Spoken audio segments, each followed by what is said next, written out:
আসসালামু আলাইকুম। আজকের পর্বে তৈরি করে দেখাচ্ছি এগ মাসালা কারি। এটা গরম ভাত, সাদা পোলাও কিংবা রুটি পরোটার সাথে পরিবেশন করতে পারবেন। খেতেও খুব মজা এবং বানানোও খুব সহজ।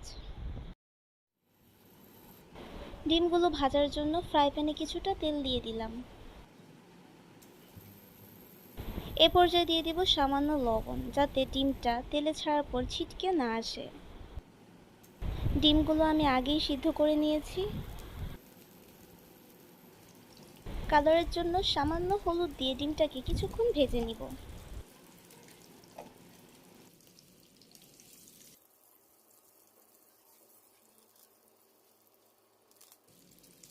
ভাজা হয়ে গেলে উঠিয়ে রাখবো এবং এই তেলেই দিয়ে দিব পেঁয়াজ কুচি।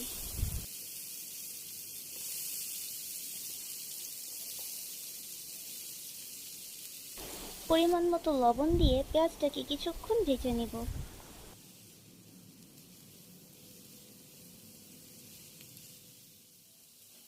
ভাজা হয়ে গেলে দিয়ে দেব আদা রসুন বাটা হাফ চামচ, ধনিয়া গুঁড়া হাফ চামচ,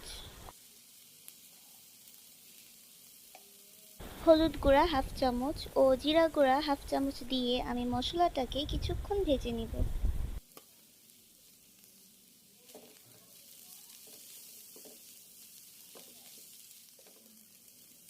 কিছুক্ষণ ভেজে নেওয়ার পর দিয়ে দেব কাঁচামরিচ ও টমেটো কুচি।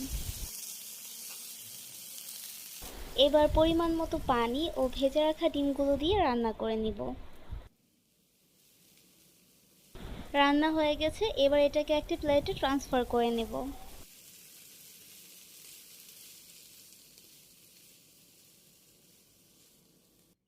আজকে এ পর্যন্তই। আমার ভিডিও ভালো লাগলে লাইক, কমেন্টস এবং শেয়ার করবেন এবং আমাকে সাপোর্ট করার জন্য আমার চ্যানেলটি সাবস্ক্রাইব করবেন। আল্লাহ হাফেজ।